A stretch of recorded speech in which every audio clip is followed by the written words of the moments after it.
So nice to see you here. But let me just ask you, before we start, you're 80 years old, Ambassador. You're 77 years old, Ombudsman. Why did you decide to come out again out of your retirement and push this case?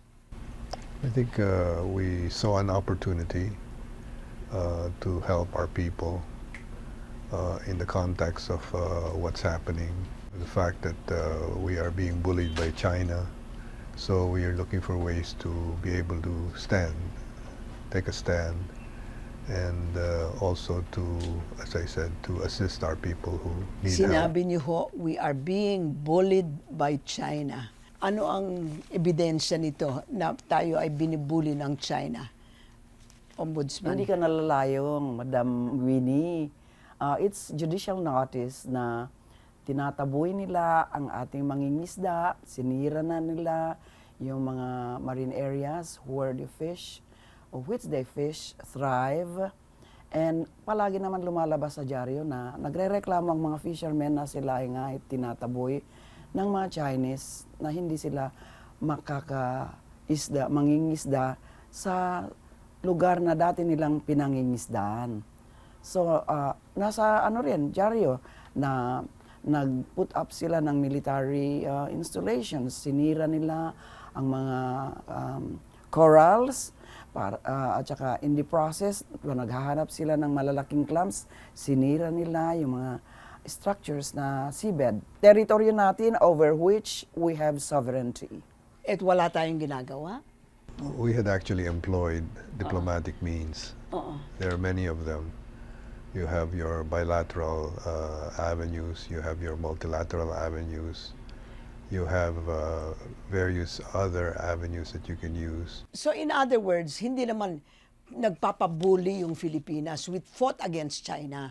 Hindi naman na inaapit palagi tayo. Well, in the case, for example, of the arbitral tribunal, when I was Secretary of Foreign Affairs, we responded with every possible diplomatic means that we can utilize. When that didn't work, we resorted to legal means. We went to an international court and we presented our case and we won it. Okay. So, in other words, inaapi tayo ng China, pumunta na tayo at nanalo tayo sa International Arbitral Tribunal. That's correct. Nanalo tayo. Kung nanalo tayo, bakit pa ganito tayo ngayon? Well, that's the question many people are asking. The question is being asked, if we won, why is the president shelving this victory of ours and not doing anything to realize our victory? In other words, you think that this president is not doing enough to take advantage of the victory we won in the International Arbitral Tribunal? I would say that, yes. Do you agree? Tama po. Chami-chami siya sa mga Chinese. Sasabihin nila na wala tayong kakayahan na lumaban sa kanila.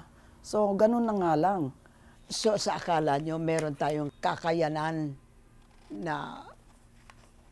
Hindi naman natin iniisip na punta tayo sa digmaan. Ang iniisip natin ay, yun na nga, ang sabi ni Ambassador, negotiations ang gagawin natin. Pero wala namang negotiations na makikita mo eh. So you both agree that under the present regime, parang they do not think that we are being bullied by China or that China is taking advantage of us. Is that the case? Well, apparently the president has placed economic benefits or the potential of economic benefits over the victory of the arbitral tribunal. You are filing a case or a communication against the Prime Minister of China. Hindi ba? It's not China itself. Yes. You're Against the filing a person case against of the a person, president. isang tao. Bakit hindi natin ginawa yon dito?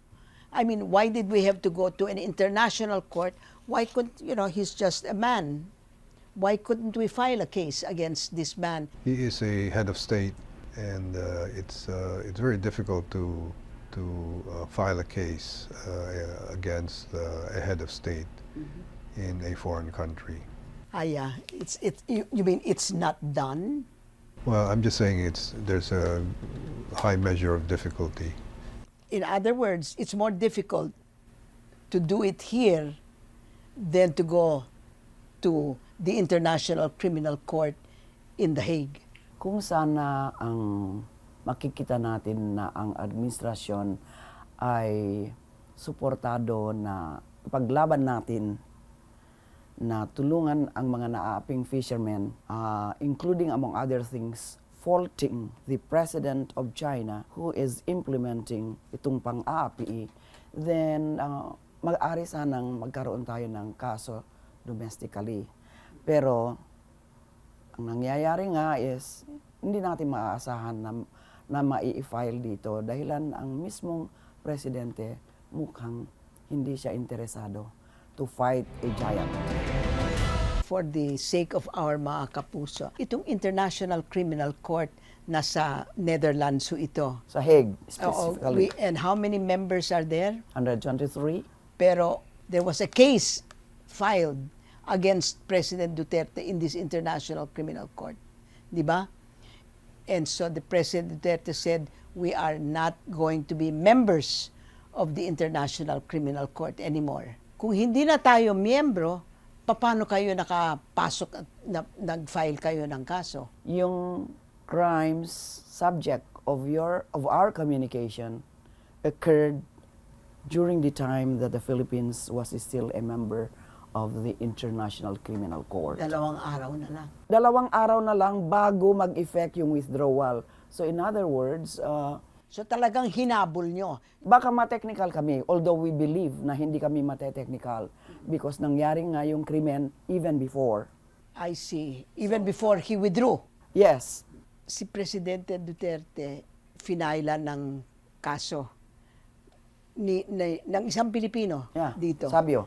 Si Sabio na against crimes against humanity rin. Tandaan ninyo, Madam Winnie, Oh. communication lang.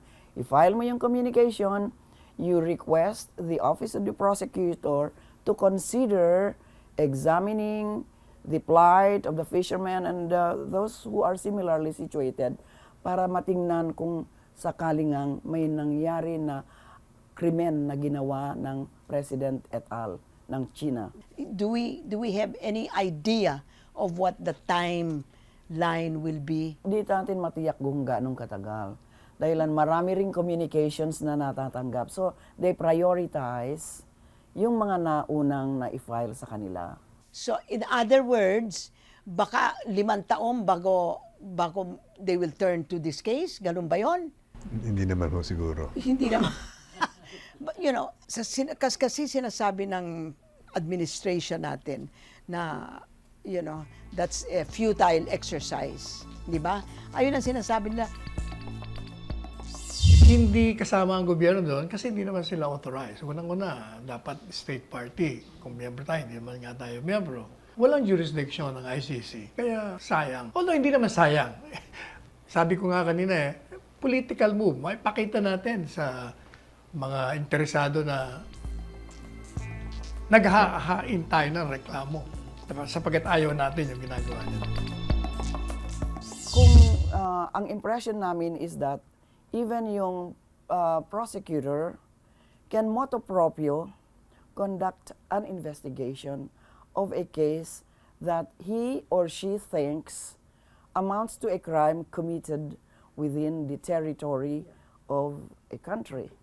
Do you have any idea of how long it will take before there's any response whatsoever? Kasi kailan nyo pinadala yung communication? March 15. March 15. Wala pang sagot sa inyo. Wala ho. Wala. Does that look bad or good? No, we just allow them to have ample opportunity na titingnan ang ebidensya na pinadala namin, titingnan nila kung if the communication merits consideration. Will the papers that you filed be just pushed aside because wala nang priority yan? No? Once you file, it takes a life of its own. Ayon. So there is hope. In other words, hindi ito suntok sa buwan. Hindi, no. We are confident that Binasa nyo yung kaso bago o siyempre nyo, naman, sila ang tagal nilang nag-aral nun. Ako, Johnny come lately, but nag-crash course ako. Gaano ka-importante ang role ng mga mangingisda sa inyong kaso? Did you get, did some fisherman come to you? Was there a face-to-face conversation with fishermen? Or did you just say, these fishermen are being bullied, etc.? There have been engagements with fishermen. Yeah. We also had engagements with them since the arbitral tribunal. And we continue to have engagements with them until now. I see. So, itong kasong ito, medyo may connection dun sa arbitral tribunal, yung kaso na nanalo tayo. And yung fishermen, ito ay pumupunta sa inyo, medyo mahirap pumunta sa Makati yata yung fishermen from Olongapo. Ang mga supporters namin, well, for one, Attorney Caraminas, who is our legal counsel, went out of her way to the place where the fishermen are and herself interviewed. She came face to face with the fishermen and the fishermen accomplished affidavits. Were the fishermen happy that there was somebody who was at least concerned about them? Siyempre, di ba? Kasi mukhang they think they have been forsaken.